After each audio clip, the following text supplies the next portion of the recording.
Well, guys, can't believe the size of this chub. This really is a big one. Is there any popularity with 410s anymore? Look at that shell. Nice bit of calcium. Doesn't hurt anybody. This is brand new out the, literally just before you come in, I've opened this one up, Graeme. Welsh dried sinkhole is the perfect stuff. Oh yeah. Which is now impossible to get hold of now. Different grades of lights there. You can see, I put it. Oh, look at that. Oh my God.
you catch one?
Well guys, can't believe the size of this chub.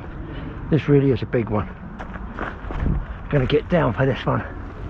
That was just after I piled all those maggots in. This is a nice big chub. If I can get him in the net. Wowie. That's one of the old school 4-pounders. Look at the size of that, might even be close to 5, that one. That is a big chub. Just nicked. What a spanker. That, I would say, is very, very close to 5 pounds.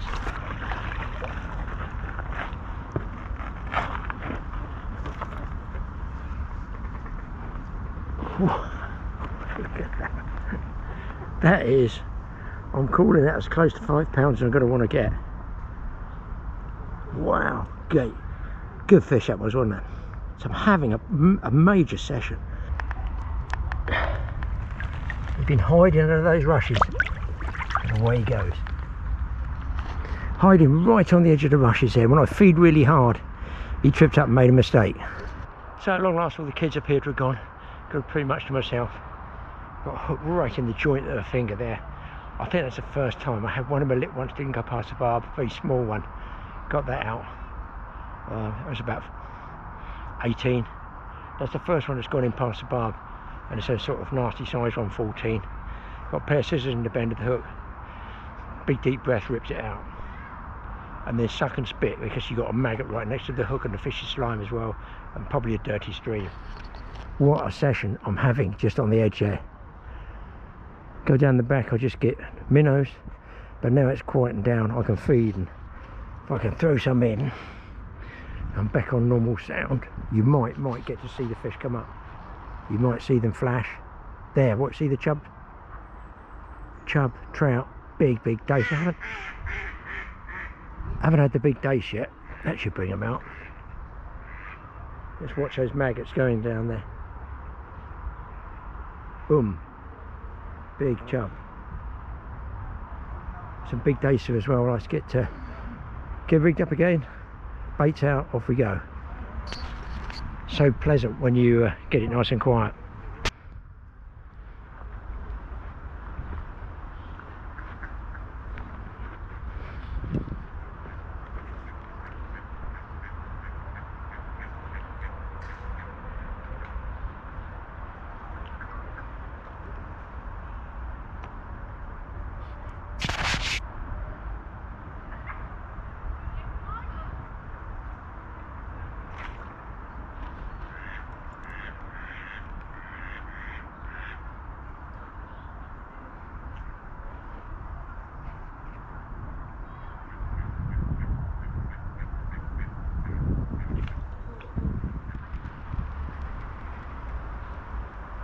This could be the dace I've been looking for. Yep. Look at this dace, people. That. I'll get them down in the sunshine for you. That is a lovely big dace. Beautiful fish. Big trout, giant chub and big dace. Well, the wind's coming up, so I'm glad I didn't get to go shark fishing. That's going to be rough. Better off being all round and stick to the river.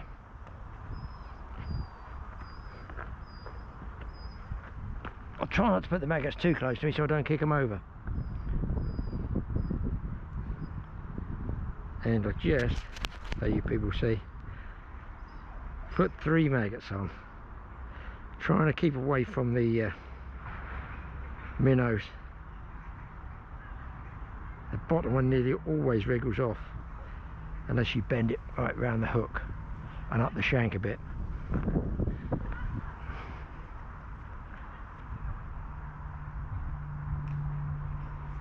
That is bang on.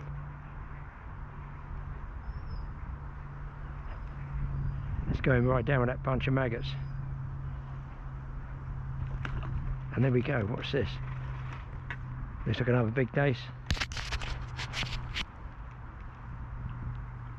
Is that a roach or dace? That looks roachy. No, a giant dace. Look at these dace, people. A dace to die for. Look at that. Oh my god.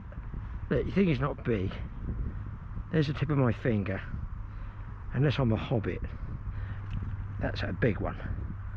You can see the length of my hand. You can see they're not bothered by 3 maggots.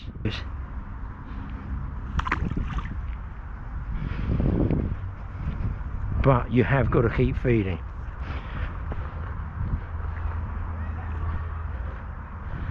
Dozen of 15 at a go. They are shoveling them down. So I've moved upstream a little bit, looking for a little bit of deeper water. You can see it's very, very shallow. But look, see where that pipe is? When it floods and the water comes in there, you can see a dark green area. That makes it a little bit deeper when the water pours in there and it's scoured out the gravel. Now that is only over on the back there. It's a tiny, tiny area. And obviously that's what I'm looking for. I'm trying to get some fish. I can't see the fish in there, but I just know there's going to be fish in there. I'm hoping the ducks don't move in on my maggots or disturb the fish. But you can see what I'm aiming for. There's nothing in front of me on that shallow area. You can see there's no fish there at all. Maybe there might be a few minnows knocking around, but I didn't see any. So then I'm flicking out where that pipe is, where I know the water would rush in during flood and scour that out. And the float's only going to run no more than 5 feet. And hopefully it goes under there. Bang. Now that is how to look for an area where there might be fish. You're looking for somewhere it's a little bit deeper and really nice sized dace there. Just regular float fishing, but you've got to get it back. Yeah, put the fish straight back in. Don't bother with the landing net when I can swing them in like that. Maggots go out. I'm just on the upstream lip of where that little hole is. Now it might only be running from 6 inches deep to the right and the left to maybe possibly 2 feet where that hole is. So a very, very small area, and I'll be very, very surprised if there's not chub in there. I have had them previously when there's a little bit more water, but of course this river, it's only small, it's nothing, it's a shadow of its former self, and even now, you know, it's good fishing. There's the float, just let it drag a little bit. Looks like another dace coming in. So you can see, you can wheel a few fish from a tiny area if you know what to look for.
Well, that's some pretty good fishing for a pint of maggots and a float rod.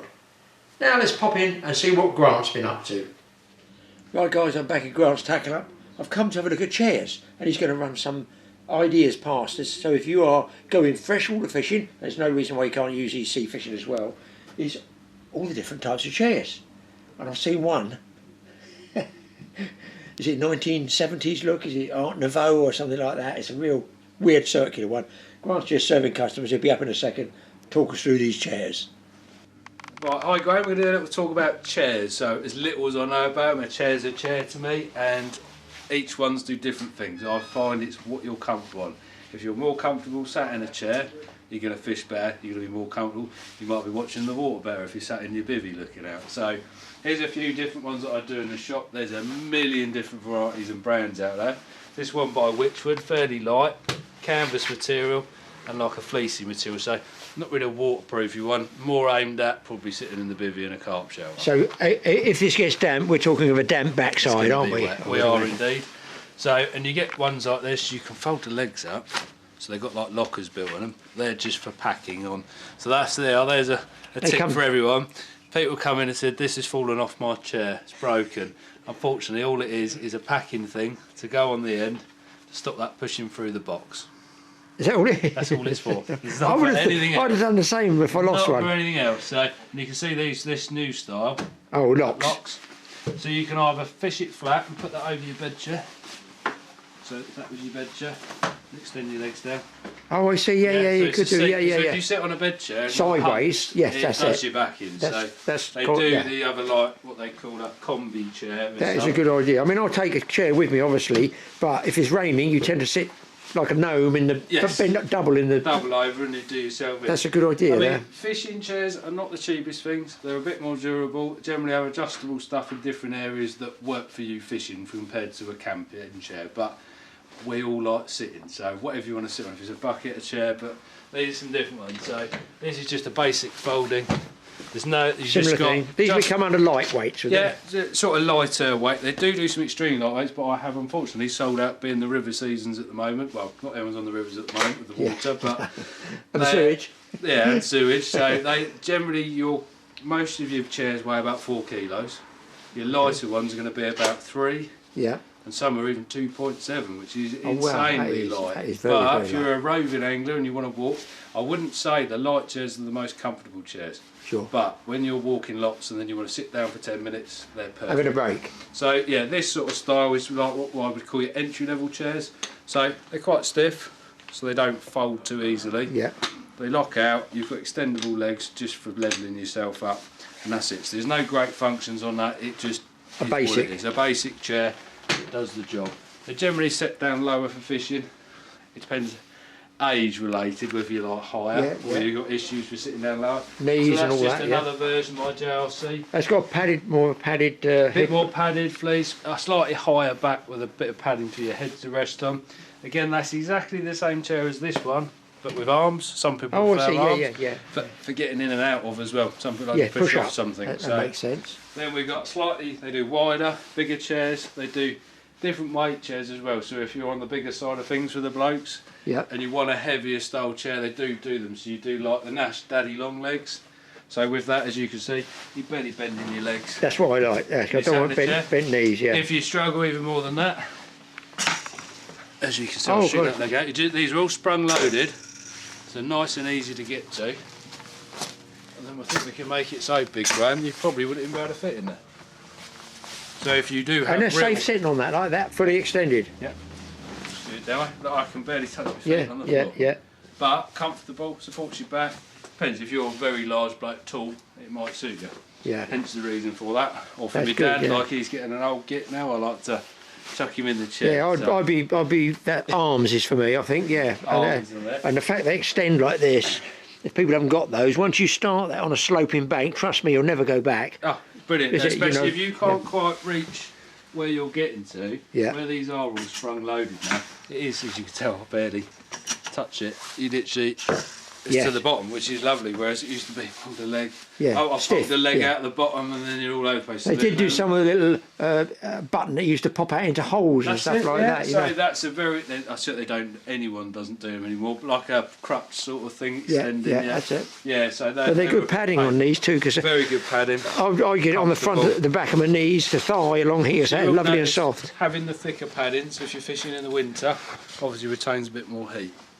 So I Yes, used to yeah. love a little chair that I had, was made by Fox. It was called a Fox adjuster level. So it didn't have legs like this, had hoops, Oh, front really? and back, and you could fold top hoop, bottom hoop. I'll bring one in one day to show you. But the problem with it was material to there and a Yeah. material down the top, so you had a gap.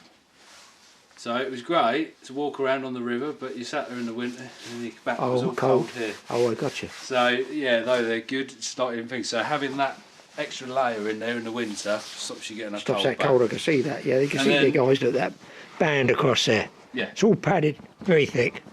it is. I don't know what we're talking about. Nice and springy, that one. So and then we've got What for is the it? ultimate carper who likes to sit and lounge about in the sun and enjoy themselves when Sun? they're there. Well, the sun, maybe the rain these days. But it's helped that I could sit here and probably. I might even just. Nod it off. Yeah, I could have a little night. That's why I don't sit down for too long in the shop, because I will fall asleep. This one's got little pockets.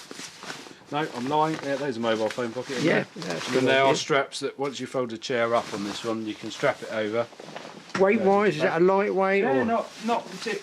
Put it this way, let's just say this is made for a session carp angler going with his barrow. Yeah, it's a barrow job. It's not really one you're going to buy just for going float fishing down the canal. Yeah. As you can tell the size of it, and it all folds up. I'm going to show you in a minute, and I'll remember. You literally just push the middles. I've got it all squashes together, yeah. Once you get it to go, once the material's not going. And that's new, so once it's worn, it's going to get softer. Yeah, it isn't it? gets softer. This is brand new out but literally, just before you come in, I've opened this one up, Graeme. So you've got a strap on there, and then you can pull it all tight. Oh, I got it, yeah. So you can pull it all in, strap it back over. I can get around this, I've done it right. Oh, it's got carrying handles here as well. I'm good, making a mug of myself there. Right, that's carry straps on there if you leave it out. And you do with that one. Get a posh bag to put it in the kitchen. Wow, blimey, it's a big bag, isn't it? It is, so, but they have made the bag slightly oversized so it's easy to get in the bag. That's right, yeah. So, I mean, there is so many more chairs out there that I don't stock because I can't have them all. Yeah. So I stock what I do as a basic just to get people fishing. So, but what I say is pop in your local shop, go and have a sit on some chairs and try them out, guys. It'd be worth comfortable chairs that there. first. And if there's a particular brand, if somebody wants one, you might be able to get it for them. I can get pretty much any brand you You know, if somebody has a like. specific, say, I must have an Yeah. XY 52-inch, whatever. Not a problem, we can get most of it. Well, as long as it is in stock with the supply, it will be within 48 hours. Brilliant. Thanks for that then, Graeme. I appreciate it. And there you go, guys. Enjoy your fishing in comfort. There's nothing like a bit of comfort that helps you fish that much better. Now, let's pop into the old tackle shack. Haven't been in there for a while. There's a couple of things I want to talk about.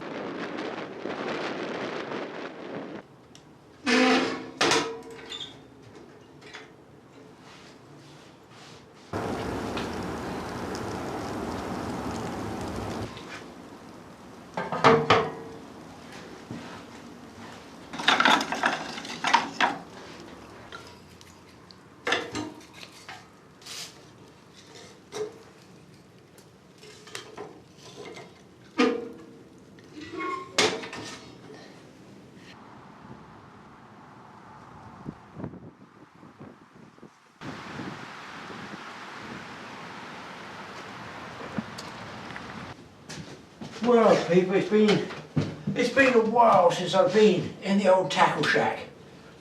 I got it. I want to say it's close to 9 months. It's 3/4 of a year. I've got the fire going. I'm going to have a cook up. The wife's out, so hence I thought I'd do it in here. A couple of three things just to show you this a bit different. I'm just waiting for this to get up to heat. Northerly wind. There is no fishing. I can't tell you how much water is laying around our place. The well, I think, is nearly level with the top of the ground. I reckon my house is pretty close to floating. As a lot of people have told me, even Grant and Tackle Up shop said that he showed me a picture, it was running over steps. I mean, we had so much rain, It's just something wrong with the weather, isn't there? Well, there's something wrong with it because I can't go fishing. So, I'm going to have a bit of a cook-up. Brings back some memories, coming back in here, seeing all the old bits and pieces. Got the G-stove going. Yes, sir, it's going. And then once that burns down, first the smoke's gone, the temperature up there will get a bit hotter in the oven. I've got the kettle put on there anyway, going to have a cup of soup. And fingers crossed we'll have a little chat. Don't shoot, I'll pay. So while I'm waiting for the fire to get up to speed, I was down the beach having a walk with the wife, I don't know, a couple of weeks ago. And because we had so much rain, I thought, oh yes, just what I need. Other than listening to the weather people, I'll get myself a bellwether, in case you can see what this is. This is a bunch of seaweed. I'm calling it bladderwrack, with a piece of string attached like this. And if you hang it up, not so much inside, it needs to be outside but out of the rain, because this can tell you when the rain is coming and when there's a lot of moisture in the air and when there's going to be a high pressure dry spell coming in. Apparently. I've used it before, it does sort of work after a fashion. Anyway, you hang this up under, let's say, a porch somewhere where it's in the outside. Wouldn't be any good in here. We know it's not going to rain in here, hopefully. You hang it up. When there's a lot of moisture in the air, the seaweed will get wet. Now it's dry at the moment because there's a bit of high pressure with a northerly wind. This will get damp and you'll feel it. You can just touch it like that, it's damp. When it gets really on a dry spell and there's no rain coming in, there's no moisture in the air, the seaweed is like dry and sort of crisp, literally. And that, I don't know whether there's different species of seaweed that do work. This is the one I'm going to hang, well, I'll put it probably in the porch, and that's my, what's called a bellwether. Give me an idea when it's going to rain. Of course, I haven't got the apps on the phone, I don't do that app business, but what can I say? They ain't right all the time, are they, the weather people? I'm going to see if this is any different to what they're saying. I'm going to get up there for now, see if it's going to rain in there. I think I'm nearly up to speed for the fry up. Let's get it going.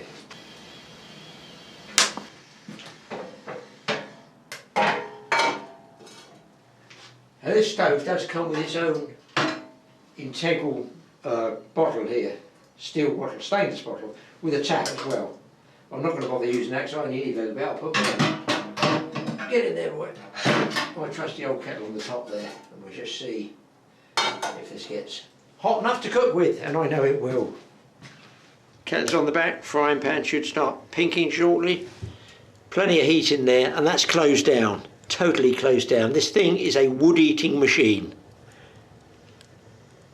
And of course you've seen it before, those who follow us.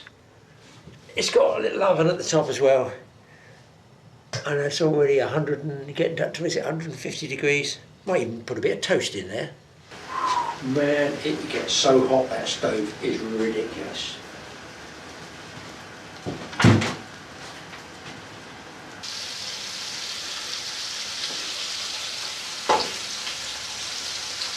There we go, life in the kettle.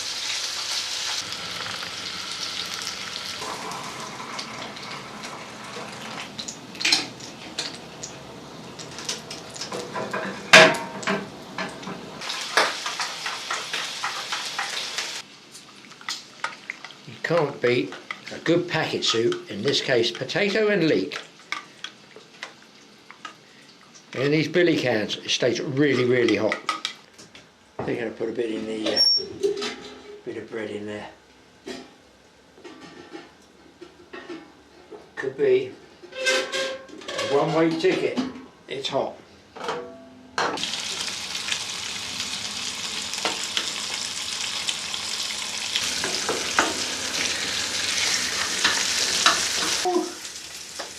I'll be down to my underpants by the time I finish in here. Not pretty tight. We actually bake bread in here, guys, as well. In that oven, we have get, you know, the stuff you get in the supermarket. You put the rolls in and bake, and the smell is out of this world, and the taste is good, especially when you have a fry up like this. I think I'm close to egg time.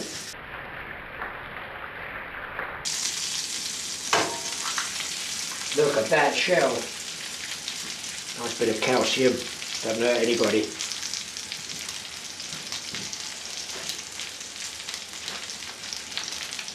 Of course, the thing is, you can't turn it up or down, can you? Only by putting wood on, and then it gets too hot or too cold. So you've got to sort of play it by ear with this stove, really. It's probably, I would say, better for, it gets so hot, like frying, what I call shallow frying like this. Stuff gets done pretty quickly. It's more for stews, that type of thing, you know, boiling things, boiled potatoes, casseroles, then it comes into its own, it really does. I think it's sort of peaked on the heat down there, I can tell because it dropped back from the temperature from whatever it was there, 150 to about 130. So tell us on the comments page, how have you guys in the UK been faring this winter? As you watch this, it's 2024. I think I've been out, I know I put films up because I've got plenty of films backed up on file. I think I've been out 3 times, once before Christmas, maybe twice before Christmas, twice after Christmas, and not great fishing. This is very hot ground, this could be no moustache. Too hot. And so much wind, unbelievable. I'm just so pleased I sold my boat when I did. I would never have gone out for months and months and months. Look at this, folks. That's as close to toast as you're going to get in here. It's going to be a toasted bacon and egg sandwich. There we go. Look at this. Oh my God.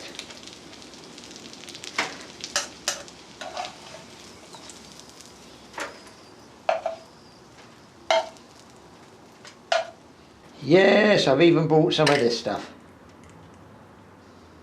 Quite a lot of this stuff actually.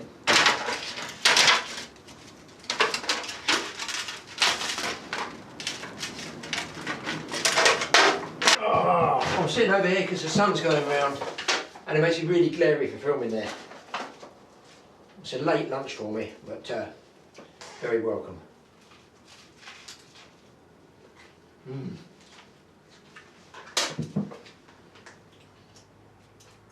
Died and gone to heaven. In the tackle shack. So warm now that oven which is just tuning down. Bacon, egg and onion sandwich. Soup. And the wife's gone shopping. Oh dear, I can nearly go to sleep after eating that, so warm. So here's one of the things Mike got me relatively recently. It's called, it goes like this, like a total cylinder, okay? So it can go in your backpack. I wouldn't say it's overly light, but it can go in your backpack and go in a fishing bag. And he's got it for me for, if I'm night fishing, overnighting somewhere, I want a bit of extra floodlight, because I've got a camera light, obviously got a camera light, but something I can leave on for some length of time. But this can be altered directional, it's got a tripod feet. So it comes out, oh you can also hang it as well, you can put it hung upside down. So you've got the legs and you just press the button at the bottom, boom, they come out. So you can use this, say, camping right next to you, if you want to, and then it extends right up,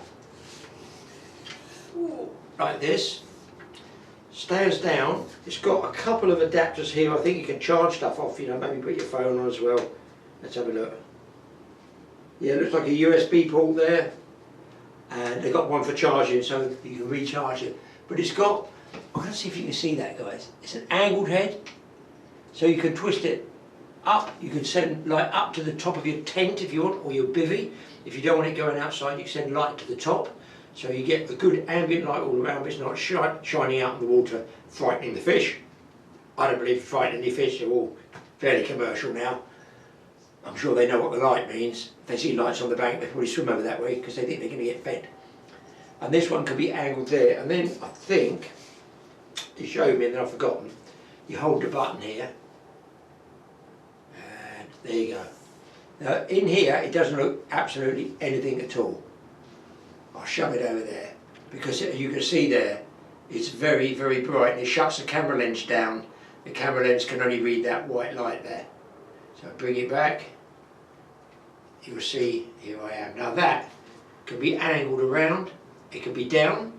Again, I can stand it there. So if you were baiting up like this, the light only goes to the ground. So you can twist it up. It goes, let's say on the roof of the bivvy, or if you're camping, it can go up, up on the top.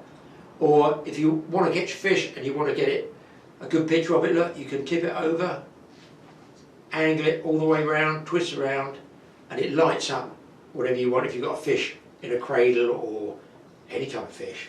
And then I think if you hold it, you probably have different colours. There we go. Super, super bright. That's like a proper searchlight, that one. So different settings on it as well. And off. There's loads of different settings. I've only just got those two. I think it possibly does a strobe or something like that. But it's called an out task. We're not selling them. Mike got it for me. I think it was a Christmas present. It's not being used yet because the weather's so shocking. I am no way going out overnighting in this sort of weather. No way. So it's got different grades of lights there. You can see if I put it. Goes nice sort of ambient dim. Press the button at the bottom, a bit brighter. Very bright. And back to ambient. It's just something different, and then you just hold it and it switches off. I thought I'd mention it. I dare say I'll use it at some stage. Push the button and oh, sorry, silly me. You don't need to push a button. You just hold it and push this. An out task. Something else. Grant from Tackle Up showed me. The sun's got in, so I can come back to the seat of power for a little bit. Get those glary. These are different.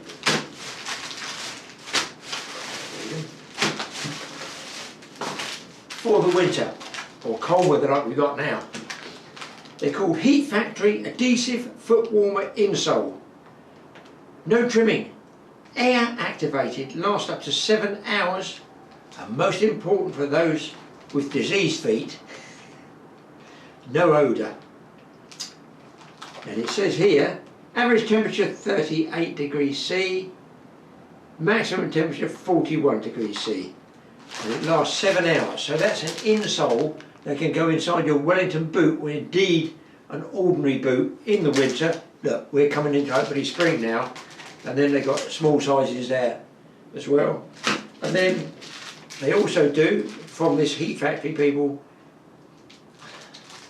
I don't know what to say, a toe warmer adhesive.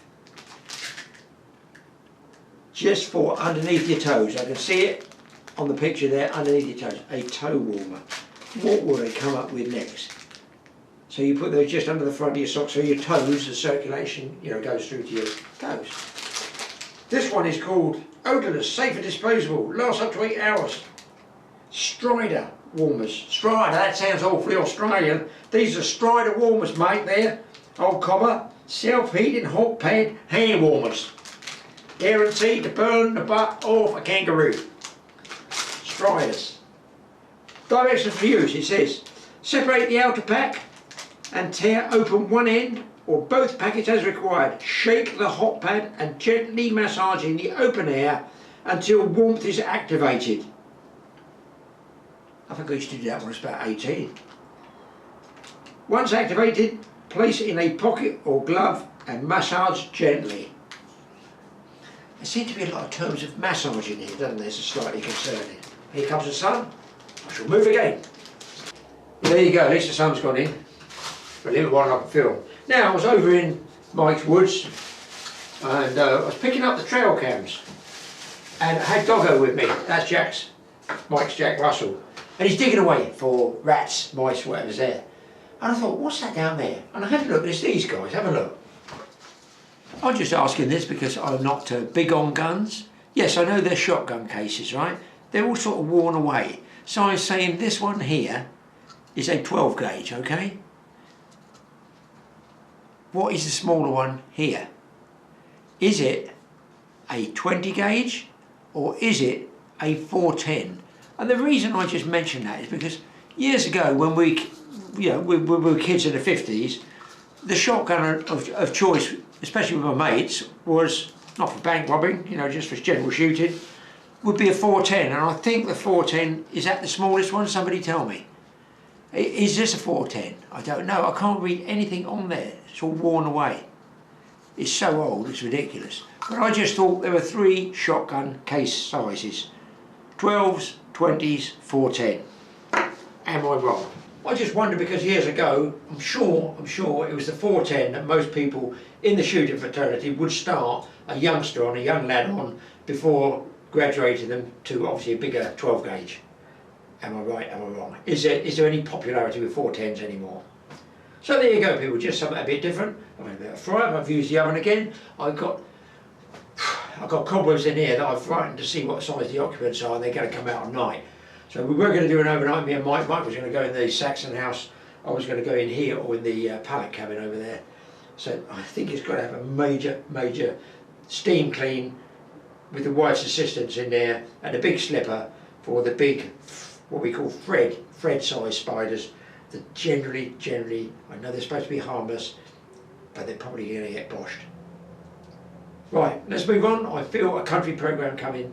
Let's see what else I can find to interest you guys. And to close out, how about a little trip out into the country, the random section. It is my favourite bit of filming. Do you know, I'm so pleased I came, because I had no idea how much stuff is here. Absolutely ridiculous. Mike missed a big one. I did tell him about it, he missed a big one. A bavin, what in God's name is a bavin, guys? So it's called bavins for ovens. It's like the old witch's broom we used to make years ago, and that's the oven there. So there's something different. Steel pipe, bricks around it, earth on the top. I guess that's where you cook, I don't know. Stakes to hold the side in, look, wood. There's another one for Mike to build. Is it called a bavin oven? All these you think are rubbish. No, they're pea sticks for growing peas up. I've grown peas, so I know what they're for. Over here is Mike's type of hazel things for making hazel hurls and stuff. Well, I don't know what a bavin is, somebody tell me. Oh, there you go, look, twigs for brooms are the finer ones. So they're all different grades. This looks like, now, a charcoal oven, because we just did a film with Mike, and we were over in Mike's Wood, and you'll see that. Go on Mike's channel, TA Outdoors, and you'll see a big charcoal oven. I think it was Ben that was doing it with Mike there. New one, this is an old one. This is a monstrous one. These are the chimneys that come out where it burns. Look at this old tent. That's the bed, the bucket, a shaving horse for shaving, obviously, like wood. Look at these buildings.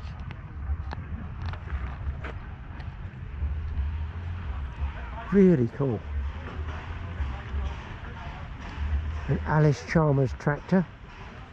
I don't know the woman myself personally, but is that what they started with? Like they do in their jump cars, you know?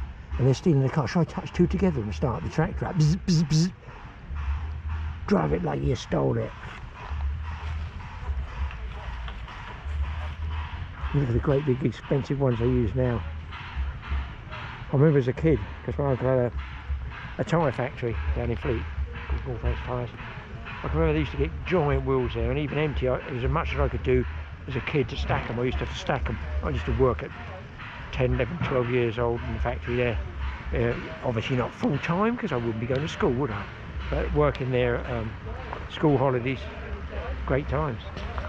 Look at this one, all metal, corrugated, steel wheels, leaf springs again, about 10 leaves there. That is huge. There's a stovepipe. Don't know what it was used for mobile wise.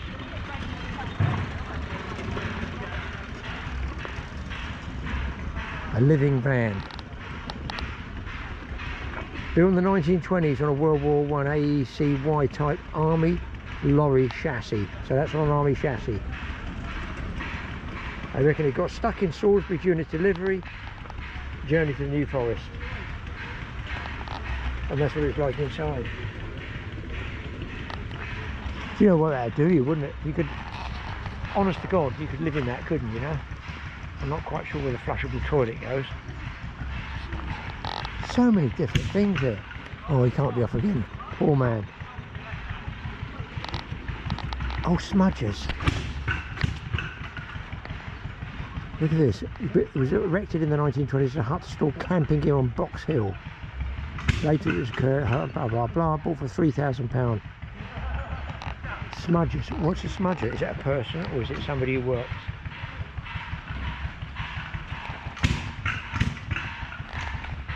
Let's check on the inside. Look at this. It's actually got electric in here. It's a modern one. Wow, this is a cool building. It's got the old meter there. The old fridge. Basin. Old gas cooker. My gran had one of these. I think they were called Belling. Somebody out there tell me. A Belling gas cooker. Remember those? She used to tell me off for playing with the don't turn that gas on. You'll kill us all. But what do you do when you're about 6? You play with things. I remember all this type of crockery, old teapots. Do you know what? They still make a good cup of tea. If you use those, you still make a good cup of tea. Man, it's like going backwards for me. Weird, strange feeling. It's like I've come to the end of the world or something. What a cool lounge. That bloke in there, he's been around a bit. You coming often, mate? Fireplace with a log burner. Bricks around. All the rest is wood, so you know the temperature's going to be fairly stable in here in summer and winter. Little low settee which I got down my joints so I wouldn't get out of bed. Old school lights, look at that. All wood, all wood.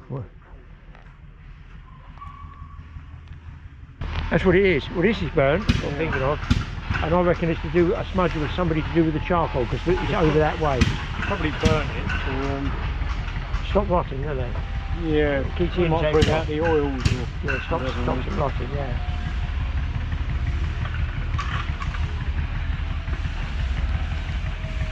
And I guess that's where they store their water. Mike's got one of those up in his other woodland. It's working really well. Headlight windows. Cool building. We're going to do some sort of drive past. And do you know what I like about this? There's not a lot of people here. Whether it's so hot they haven't come, or whether people just didn't know about it, I don't know. It's so nice. And you know what? It's not very big candy floss machines and hot dog kebab wagons and that. It's just all old stuff. Brilliant. Love it. Mind you, my sandwiches are cooking in the car at the moment. They're going to do a drive past. A sort of land-based. Oh man, this poor guy using that hammer there, look. And the steamroller's gone over it in one and done it in one and saved all that work. Bosh. Completely flat. Let me go and show you. That is beyond belief. Not beyond belief because it weighs 8 tons, so the front wheel did. Look, absolutely crushed it flat.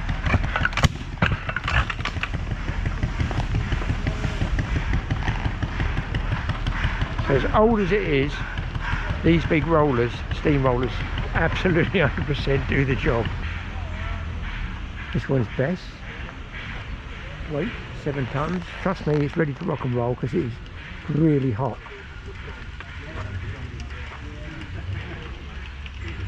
I can hear something popping in there, sounds like oil boiling. And this is the fire.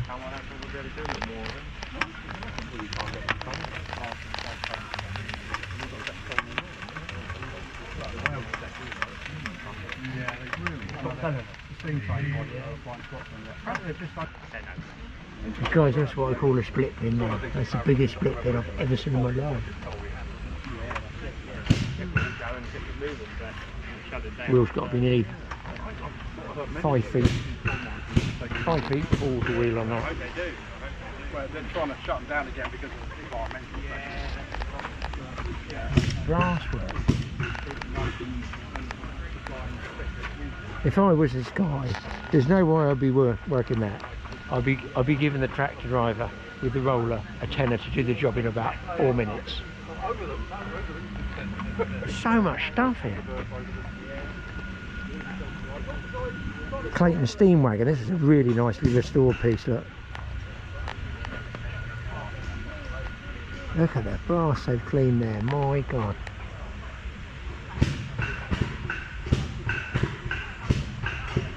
Yeah, I've cleaned brass. There's barely any residue on that at all. That is immaculate. Look how thick the rim is here. 4-inch rims. Beautiful old lamps.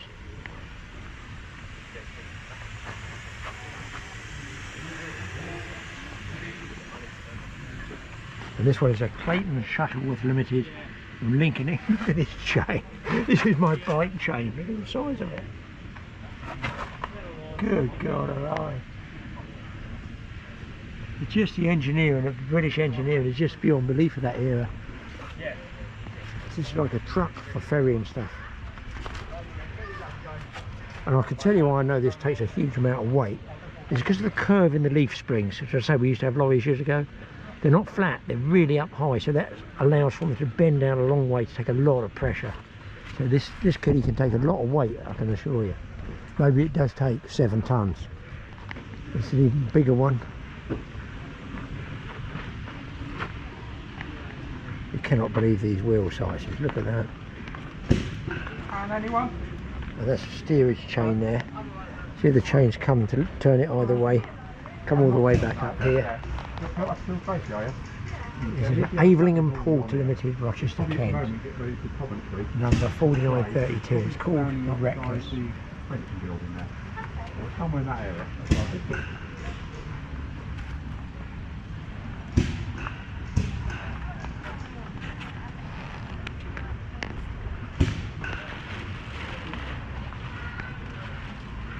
You've got plenty of coal. Or is it coke? What do they burn them on? Can you burn on coke? It'd be cold. Can you burn on coke? You could do, but it's not good for it. Not ideal, no. This one, you can get away with a lot of wood on it. You put wood on it? You can get, well, what do you mix? A mix of coal and wood? The coal wood is difficult to get hold of. And what type of wood? Is there a special wood like? Anything you get hold of. Anything? And it's combustible. So normally here, if you're just popping around,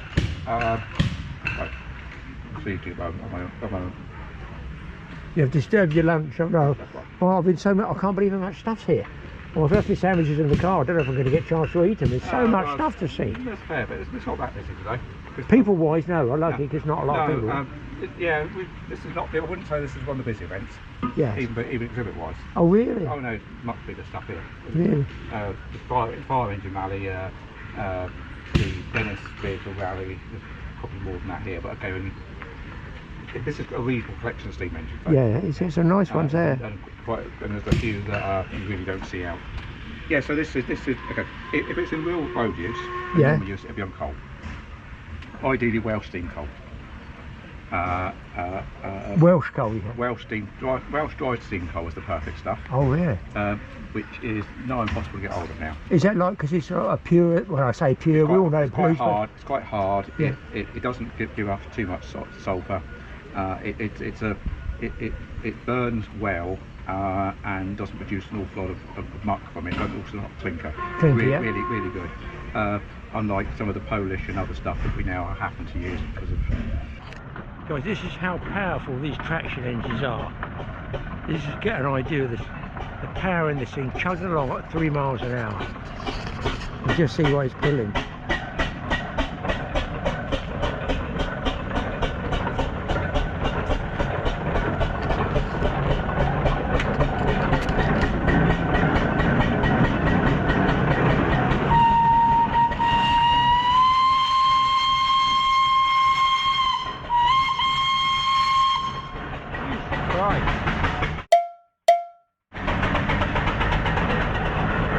There go the trees, watch out. Is he going to get that one? Oh, he got the hook in the tree. Oh, look at that smoke, love it. That's half the Amazon rainforest going up there.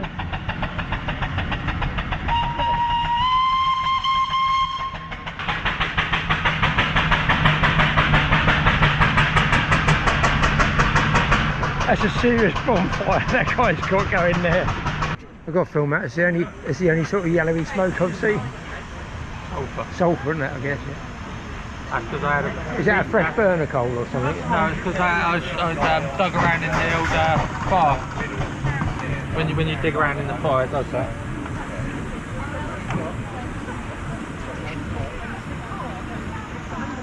Well, really enjoyed filming all that country stuff last year. Brilliant. Plus, yeah, I like the sunshine as well. Let's hope there's some more coming, people. And of course, what is coming is some more of these films. Keep watching. We'll see you in the next film.